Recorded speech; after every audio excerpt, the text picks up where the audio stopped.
That's right. We're right here at Sharp Fastest Gallery. Hey, I am Ann Eller, and yes, it is another political afternoon. Yesterday, I spent all afternoon from about 3:30 to about 5:30, quarter to 6 last night down there at the opening of the new Veterans Center right here in Greenwood. It was phenomenal. I was so impressed with the turnout of people that came out there to see what's going on. If you haven't been to the new Veterans Center, the Greenwood County Veterans Center, you need to go over there and check it out. If you need the services of the Greenwood Veterans Center, then you need to go there now. They have moved. Everything is set up. Looking good over there, so check it out. It's very impressive and is only the beginning. They've got so much more to do, but it looks great.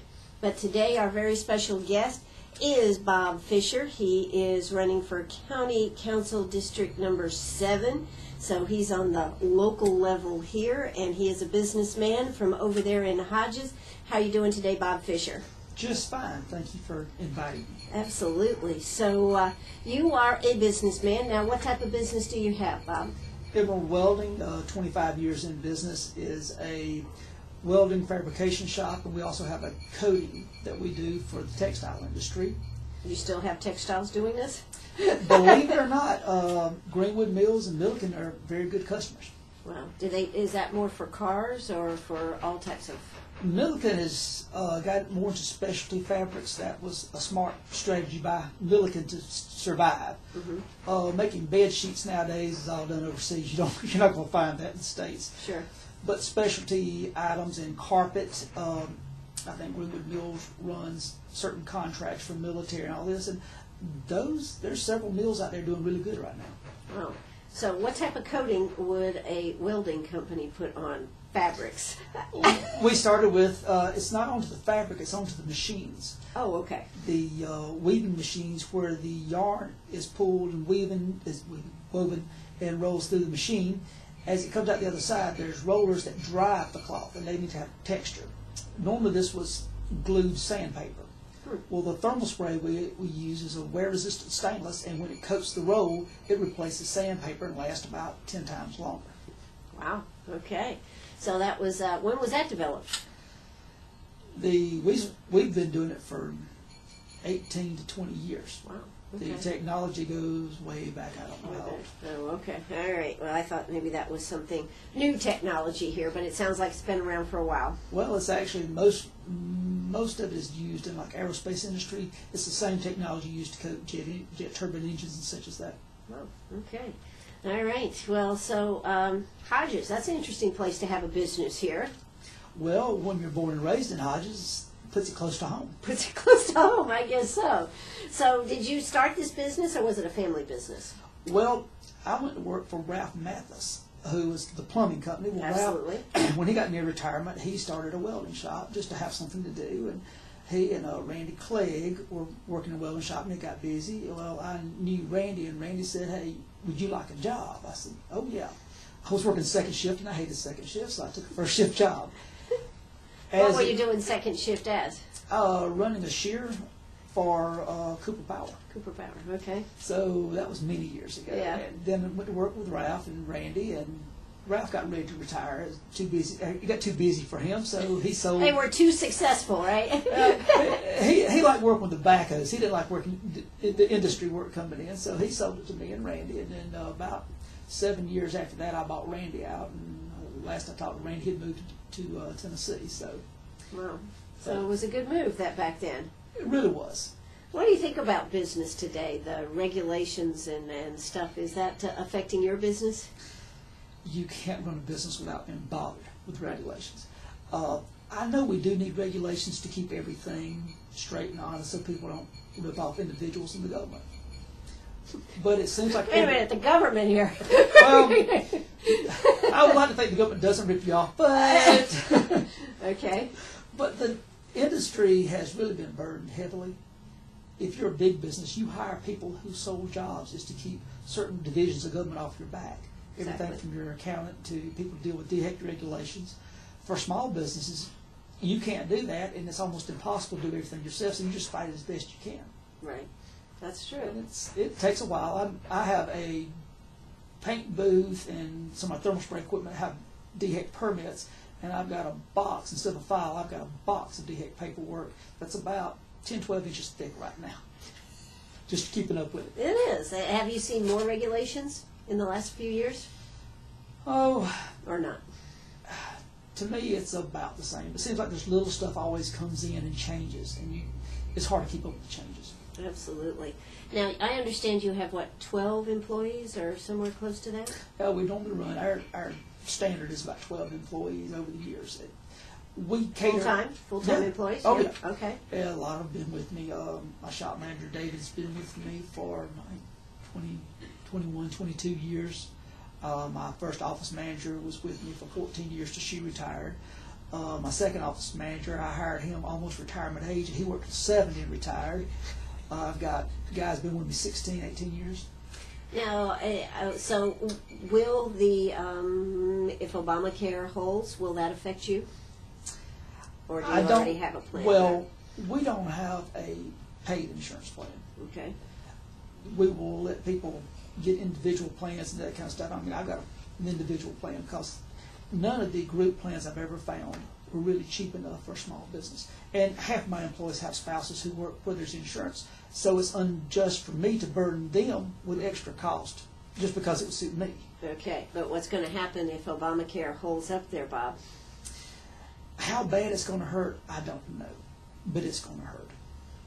For the government to tell me that I have to do this and I have to do it this way, I don't know what it's going to do to me, actually, because the laws are so thick, and so by the time they actually get implemented, I don't know what they'll truly be, but it's not going to be any fun for small business. Yeah, well, I was going to say with 12 employees, that's you are going to get hit. Big time. Yes, absolutely. Now, you have never been in politics, if I'm reading this correctly on your thing. You've never been involved in politics. Never ran for an office. So why did you decide to run now? Well, for years I've had several friends that would be discussing politics. Well, Bob, why don't you run? I like your ideas. Why don't you run? You're a good fellow. Go. And I've always just stayed away from it. Then a couple of years ago, I had, Bob, you ought to consider running, at least at county council level. And I thought about it, and this year started coming up, and as I started looking into some of the issues, the more I studied the issues, the more I felt compelled to run. I felt like this is something I need to do because this county's been good to me. I mean, it's a wonderful place to live. We've got wonderful industry, got wonderful employees. Everything is, I've been so blessed to live in this county. Mm-hmm. And I feel this is one way I can give back and help the county. Do you think the county's going in the wrong direction? As a general overall rule, I think it's fairly okay. Mm-hmm. But there's been several decisions made that I disagree with, or I wouldn't be running. Mm-hmm. So you want to take on, now one of the most interesting things, in fact we're going to hear a word from our sponsors first, but I want you to think about this one right here. He says if he is elected, he's going to take his first year's salary and donate it to the volunteer fire departments of Hodges, Cokesbury, and Ware Shoals. What do you think about that, folks? Hey, if you've got a question for Bob Fisher, give us a call, 229-7984. That's 229-7984. We're going to hear a word from our sponsors. I'm Ann Eller. We'll be all right. We're back here at Sharp Facets Gallery on the 72 bypass. I am talking to Bob Fisher. He is running, and he will be in the primary. He's a Republican on the Republican ticket for the primary on June 12th, which is actually a week from today. A week from today, everybody that's registered will be going to the polls. So, Bob, one of the things that you had said that you wanted was that you were going to donate the money that you would have gotten for your salary there at the Greenwood County Council. Now, what is the salary? For the first year. For the first year. Please be clear for that. Right, for the first year. Now, what is the salary? Last I heard it's $8,240. Okay, so you would be willing to donate that. And why did you decide to donate that to the Hodges, Cokesbury, and Ware Shoals fire departments? They've taken a big hit, and in the county main thing is to do your basics and do them well, which is a jail, law enforcement, EMS, fire, your basics. Mm-hmm. The volunteer fire departments have taken a big financial hit. And these guys are willing to do this for nothing more than a basic tax write-off, go buy their own equipment, this kind of stuff. And it's a great thing. And it's just a way to help them. It does encourage votes. I mean, yes, I'm trying to get elected here, let's be honest. But if I can give this money back to the people of my district, then I'm not helping the district instead of spending a lot of money on campaign signs. Sure. Now, you have also said that you wanted people, rather than donate to your campaign, to help others, if nothing else, help a neighbor going through a hard time. Donate money to your local fire department or to your church's local community aid program. How's that working? It's worked real well because, first off, people know that I'm not asking for money. I'm not accepting donations from any political party, any company, or any individual. It's straight out of pocket. That's an interesting philosophy here, Bob. So the people I meet, first off, I'm not asking them for money, and I don't. Does that get you in the door a little easier? Oh, yes. As soon as you say you're a politician, it's like, oh, they put their hand on their wallet. Right. And rightly so. Sure. But I don't see where, at a county council level, I really need to do this, and I don't hold against anybody else that does, because campaigns are different for different people. Sure. So if I can make the community better, win, lose, or draw, then that's going to be positive for me either way. So have people donated to the fire department they would have given to your campaign, but they've done that, or to your churches or whatever?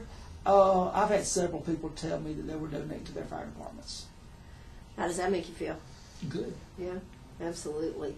That's terrific. But not to accept any money from any political party, company, or from anyone else. It's a good thing this is a county council office, right? It is. If this was a state office, I'd be broke. Absolutely. All right. Well, we want to talk about some of the things that you find as issues on the county council level.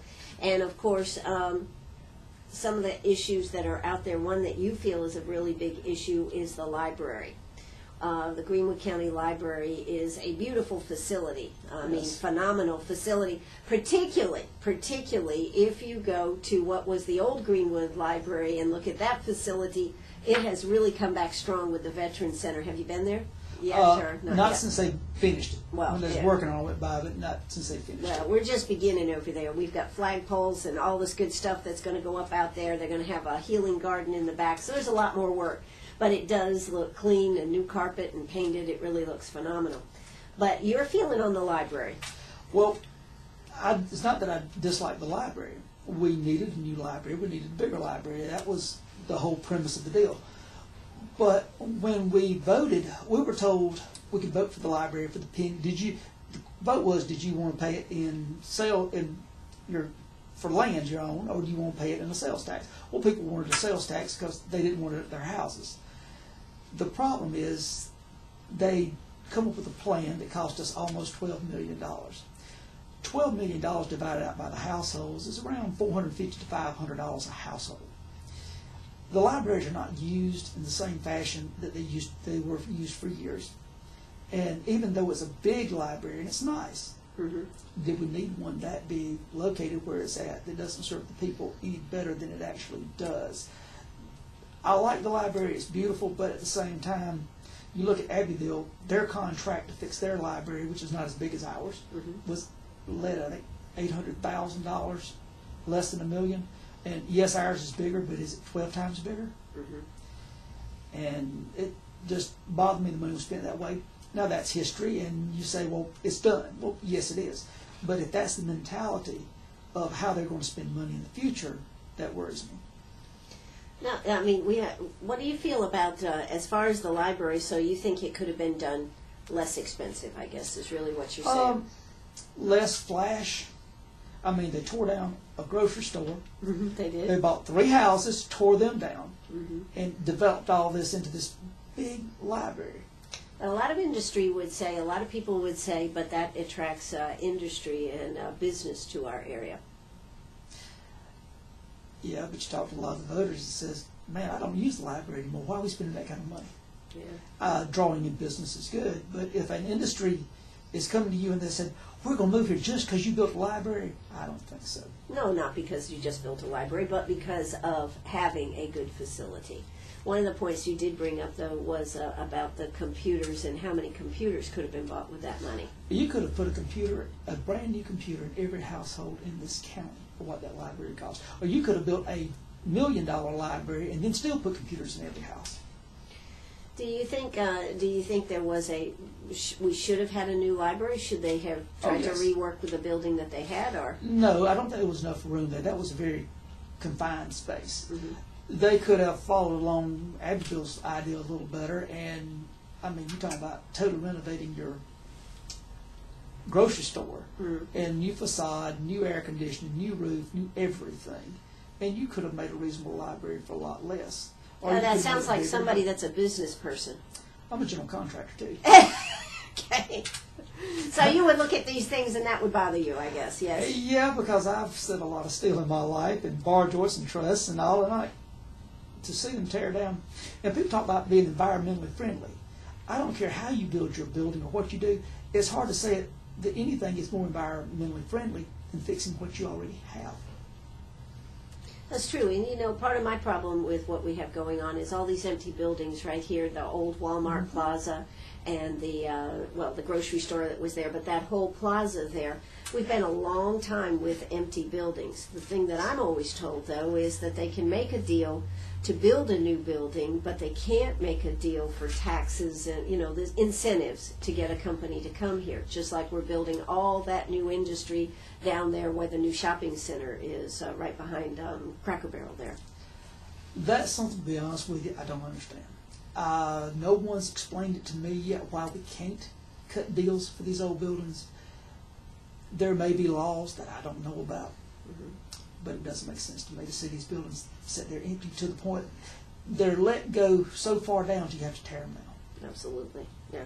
And that's a waste. It is a waste. It is a waste, absolutely. And so, and of course, then that would regentrify an area and bring business back. And, I like to say that we're down right here at Sharp Facets. We're right down here on the civilized end of the bypass. Because we don't have as much traffic. We have a lot of traffic, but it's not like it is down there.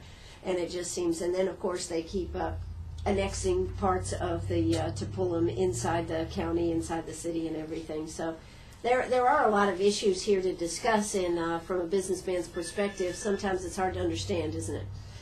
It is. Some of the decisions, like I said, I hate to judge a decision that I don't know have all the facts to. But on some decisions, they're so far out there, it's like, I don't care what all the facts are, something's wrong. Absolutely. Well, we are here with Bob Fisher. Hey, we're going to hear South Carolina news here in just a second. If you have a question, though, you'd like to talk, give us a call, 229-7984. That's 229-7984. We'll be right back. Are you a pirate or a pack rat? Do you have a vacation of a lifetime sitting in the attic? Or a college tuition hung on a wall? Or is a fabulous retirement hidden in your jewelry box? Bring those items to Sharp Facets Gallery. We can establish value and buy from you or sell for you. And so ends another chapter at Sharp Facets Gallery, 72 Bypass, and on the web, sharpfacets.com. Oh, that's right. We're right back here at Sharp Facets Gallery. Yes, I'm Ann Eller. Yes, we are in the thick of the political season. We have 1 week left, folks. I know a lot of people are saying, hallelujah! But if you would like to find out more about the candidates, you know my philosophy. Don't vote by the sign. Vote by knowing who you're voting for. So if you'd like to know more about your candidates, all of them have on our webpage. There's a page with all the candidates that have been on. Their audio and their video are listed right there. Please make sure you visit that and learn about all the candidates before you go to the ballot box and make that decision. But we are here with Bob Fisher today. He is running for Greenwood County Council District 7. We did have a comment about the empty buildings. We were just talking about the empty buildings, and it is a shame that we don't have them filled first rather than last, I guess we could say. Bill Martin called in. He said, actually, the rent is still being paid on the empty buildings to keep competitions out, even the old Walmart. Well, if that's the deal, it's a contract, and I don't want to step in between businesses. I hate it for the local community, the people who live around, and it looks so desolate. maybe I would consider a better form of contract that says if you vacate the building, you will either tear it down, you will renovate, or you will let somebody else move in. Sure. I don't know how feasible that is for a contract purpose, but it would make more sense than making one side of town so deserted. Yeah. Or so civilized, as I like to say. But there is a lot of, we are getting a lot of new shops here in Greenwood, a lot of new retail. I think that is a good thing. That certainly will help keep more dollars right here in Greenwood. That has been a continuous problem, is that we haven't had the shopping, and now we are developing the shopping. It's good to have the shopping, and I'm happy for what jobs it does create. Retail jobs are good, but I still want to see what we can do about getting more manufacturing jobs back. Our industry has been hurting, and the more we can do to manufacture, that's going to be that's what's going to make our county stronger than Well, sure. anything No, else. retail jobs are good, but that keeps people in the community. But you need the manufacturing and industry type jobs that bring the big dollars, the big buckos in, right? That's right. Absolutely. But Bob, one of the issues that you say is an issue you want to discuss and go forth on is the lake property, where they have the county has taken some of this lake property. You want to talk about that? Sure. When I first started running, I'd heard of this issue, but didn't know much about it. The more I ran and the more I studied, the more it bothered me. As a matter of fact, it's bothered me more than the district expense, because when they went to build Lake Greenwood, a surveyor took a map and went out and drawed where he thought the water level would come up to, and that's what they paid the residents that had that land, $50 an acre for the land. Once the water was up, they went in and started selling lots, and people have been buying and selling Lake Greenwood for years. Well, the county council came up with an idea, or somebody at the courthouse came up with an idea that says, according to this old map, which really wasn't even drawn with a rule or surveyed out with the transit, it was estimated out. They walk in and said, you don't own your lakefront property because it's not shown right here. They put an overlay of a new map. They went back to certain people and said, you don't own your lakefront. And I wasn't sure of it. I'd heard these stories, so I went to one of the individuals, and he showed me the plat and the deed where they charged him, or charged his group, the developers, $119,000 for a third acre of land, knowing he had to have it to get title insurance. And the previous owners, it was considered their land. And what really drives this issue is we're Americans. One of the great things about being an American is you can own your own land. Other countries, you may not be able to own your own land. But America, we can buy and own our own sovereign piece of property. Right. For any government body, be it federal, state, or local, to try to finagle land rights out from under its citizens just bothers me bad, because it's what makes us Americans. And to try to take your land from you, that just bothers me. So you're saying that the county, I guess, because that's lake property, collected an extra $119,000 from these individuals, this group. Right. Wow. Are there other instances, or? There's several others. I don't have the exact details. I haven't seen their plats. I do know that for some individuals, they can petition county council just to give it back to them. They can just have theirs. Mm-hmm. Well, that's exactly how it had been explained to a group that was at a stump meeting, that this was just given. Well, it wasn't given back. For years, when the land was originally, when people were buying and selling Lake Greenwood property, the real estate agent, the person who sold the land, the person who bought the land, the surveyor who drew out the plat, and the lawyer who did the closing, we all knew this was Lake Greenwood property that you owned to the lake, because we used the courthouse as records. It was never even issued until they found this old map and said, guess what we can do? I guess their deal is, hey, we can raise money off this. And to hit people up and say, you don't really own your property, it just bothered me. Absolutely. That is bothersome, because the lake is actually one of our biggest assets here in our community. It certainly is a draw for people coming out of the area. So you're telling me people could have bought property and then had to go back and pay more? The most common thing is the deal of, as long as you own the property, they were letting you, well, you can use it, but you don't own that right. And then they go in and say, okay, now you're selling it. You can't actually sell all your lakefront property because you don't really own it. But then the next person coming in can actually buy it from the county. Wow, that's interesting. I hadn't heard all the details to this. Hey, if you've got a question for Bob Fisher, give us a call, 229-7984. If you've got clarification on something, give us a call, 229-7984. He is running for County Council District 7, and he is in a primary runoff coming up on June 12th. So take advantage of this time to get more about Bob Fisher. We are going to hear a quick word from our sponsors. When we come back, we've got more to talk about. Don't you go away. That's right. We are right back here, 4:46 in the afternoon, folks. We are talking with Bob Fisher. He is a lifelong resident of Hodges. He has his own business, Emerald Welding, up there. Been in business for 25 years, is that right? That's absolutely. Right. And he is running for, as I said, County Council District 7. You know, Bob, we just heard my little ad there about signs. And, you know, there are a lot of signs out there. In fact, they can actually be a traffic problem. Definitely. Exactly. But what exactly have you done on signs? I bought 500 signs here local, and I bought 100 signs here local for a little more than $500, and that's all the signs I bought. That's all I'm going to put out. I just want enough signs to catch people's attention and get them asking. I don't want to win because I put out more signs than somebody else. Okay. So how much money have you spent on this election here? Since you know, you're not taking any contributions and you're not doing this, how much money have you spent? I have spent. It was $530 for the signs. Mm-hmm. It was $300, and I want to say $320, $330 to register. Okay, we're up to $860. And I think it was $12 for a ledger book to keep track of it all. Okay, so we've got $872, less than $900. Correct. Correct. That's all you're going to spend? Yeah. Yeah.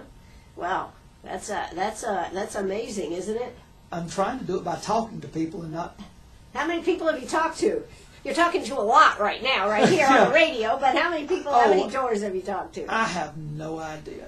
I don't have any set schedule for it. Just if things are running a little low at work, I'll take off and knock on doors, talk to people, and I don't try to talk to them too late at night or too late in the afternoon because nobody wants a politician knocking on your door. Right, exactly. Well, let's see. We have some other issues that you want to talk about. You are running for county council. Of course, one of the big issues out there on county council is that in-district expense money that has really riled a lot of people up. It's been justified, I guess I should say, by those that have been vocal about taking it. And then, of course, on county council, there are those that took no money. So what is your feeling about this, Bob? I feel it was a bad decision to ever start. The in-district expense was a thing, to be fair, that the politicians in Columbia have used, but being a politician, a state senator, is different than being a county councilman. There's a lot more travel and everything else. Well, I think the other issue is it was actually in the budget. Yeah, it's the way this was done with nobody knowing about it. It was a hush-hush thing. And most of them didn't even file on their ethics report. So how did you know it was there? They went back, a lot of them went back since this came out and did amendments to their ethics reports to include it now. Say, oh, I showed the public. They didn't show it until they got caught. The in-district expense was not a good idea. In the middle of 2008 was a very bad year economically. And to say we're going to double our salaries, and they were told that they had to pay income tax on this. So this was an income. As far as using the term expense, I think that was just to throw people off track. It was an income. And I hate that they did it because it really makes Greenwood look bad. You know, one of the things that has happened with politics and politicians is the fact that I think a lot of people right now don't have a lot of faith in the system and in the politician. Whether we're dealing on a national level with Congress and the Senate, and then we see the GSA. We have 24-hour media that is constantly giving us updates on everything.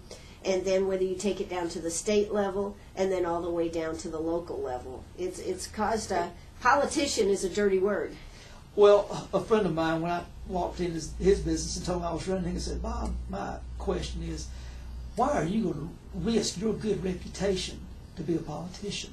I thought, God, that's a good point, because I've got a lot of years trying to have a good reputation, and this is a dangerous step. Right. But the thing is, another individual said, "I don't know you. Why should I trust you?" I thought, well, that's true. You don't know me. But the thing is, why do you trust any politician? Verify what they say. See that they do what they say they're going to do. Mm-hmm. And this is a temporary job. This is a 4-year temporary job. If I don't do this job, hey, you get to fire me. Right. I mean, you get to choose. The voters have the ultimate power to choose. On the county's website, one thing that I did notice, there was a flow chart, and it showed the county council positions, and it said that was the county manager, and it broke it all the way down. Mm-hmm. What was really missing is that whole top bar needs to be slid down and put a bar across the top saying the voters.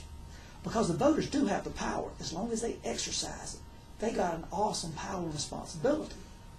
But they've I got to think, exercise it. I think that's another problem that we suffer from, is that a lot of people have become discouraged and disenfranchised from the idea of voting, because everybody, at one time or another, you've heard everybody say, "Oh, what does it matter? My vote doesn't count."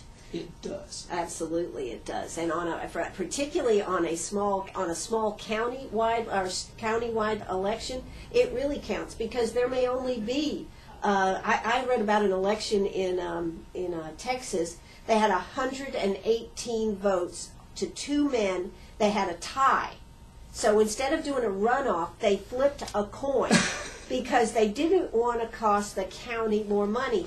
But in this whole county of 20,000 people, there were only 118, well, that's 236 votes or something for the whole county. That was crazy. Yep.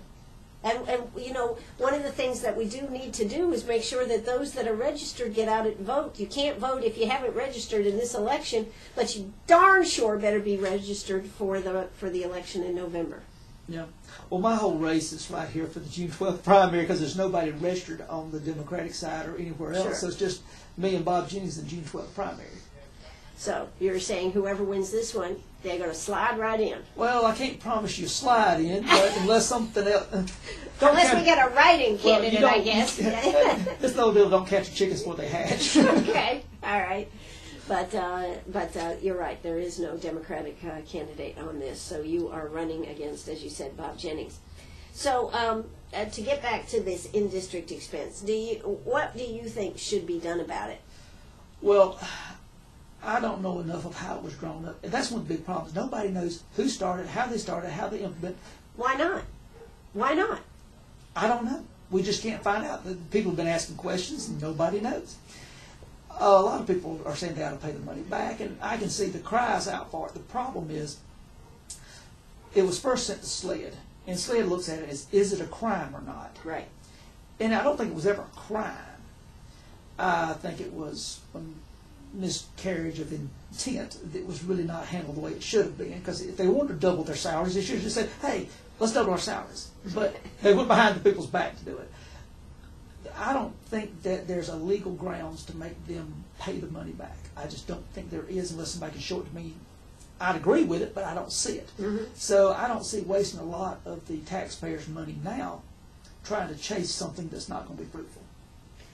So, and I do believe it has stopped. Am I correct on that? They did. They stopped it about 2 years ago. 2 years ago. No. I mean, that was going, because no, I think it's Oh, really? still going on up until very recently, until maybe this broke. I believe. Okay, I'm sorry. Maybe it was. Because I wasn't Mark sure. Allison was asked if he would like to, and that's And part he of turned having it it down. down. Yeah, Yes, he and turned he it was down. voted. Yeah. Well, as far as that's concerned, I don't know the exact details. The way I found out, I was looking at the SC ethics reports, Mm-hmm.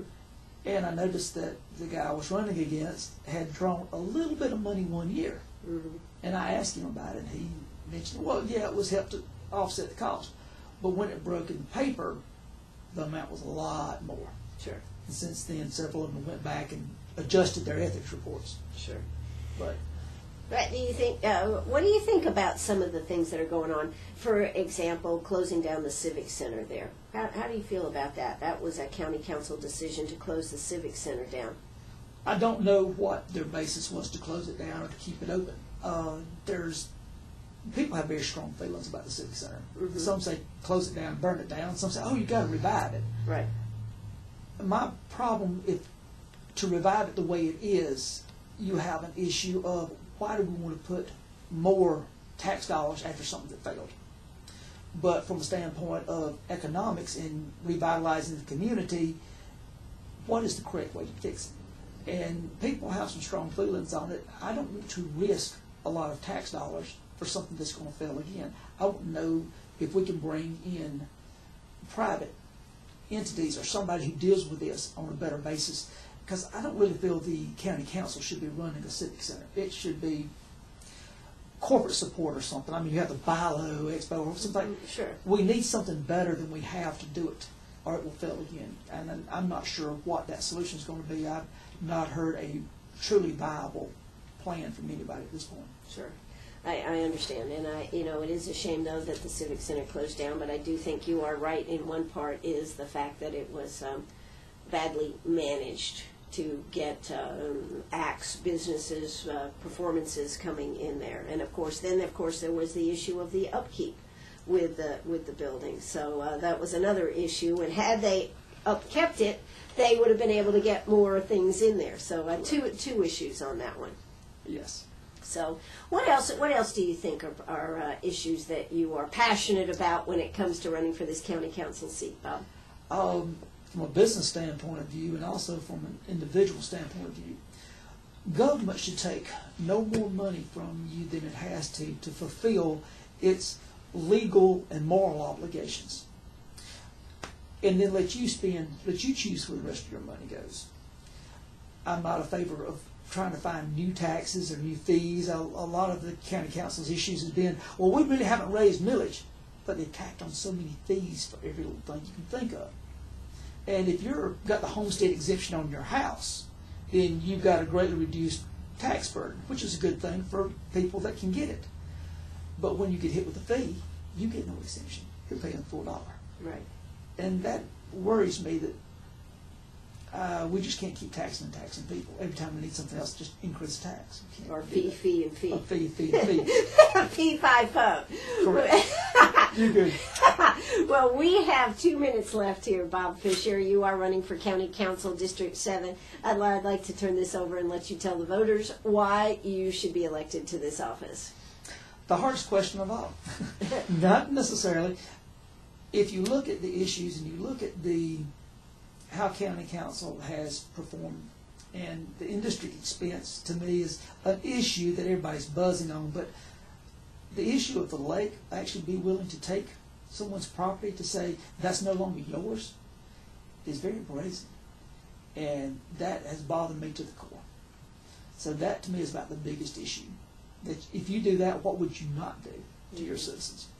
And the government should not be the county is not these boundaries you see on the map. The county is the people living in those boundaries. And the government should work to serve the people and do what's the best interest for the people. Somebody said, well, will you support this group or that group? I said, no. I said, I'd like support of any group that will support me. But I will make no decision based on what's good for your group. If it's good for the people, then I have no problem voting for it. But just because it's your group and you're going to support and you've got political power, great. But it's still got to go down to the voters hired me. If I don't do what they want, the voters will fire me. Spoken like a true businessman. Absolutely, yes. I mean, yes. Anything else, Bob, that you'd like to say? Nothing I can think of. Nothing you can think of. Well, I would like to say thank you for inviting me, and thanks to the listeners for tuning in. Absolutely. Well, if you'd like to talk to Bob, I guess you've got your phone number here. We could give him your phone number, and you also have an email, your telephone, 229-0968. That's 229-0968. You are listening to WCRS right here in Greenwood. And then if someone has you don't have a website, do you? I don't have a website. No, you have an email, though, right? Okay, not county council. So probably the best thing is to just pick up that phone and give you a call. You going to answer fine. it? It's my shop's number. Call and just ask for Bob, and if you don't get me, leave me a message and I'll call you back. All Or right. you can email me at BOBFISHERHODGES, BobFisherHodges@gmail.com. Well, Bob, it's been a pleasure to have you here on the show. I certainly wish you good luck. You only have 1 week left to go through all this. I'm glad. You're glad. And good luck with your business, and thanks so much for coming on here with us today. Thanks for inviting me. Absolutely. This is WCRS right here in Greenwood. We are going to hear Fox News in progress, and then I'll be back with Happy Hour. God knows I'm looking forward to it today. Don't you go away.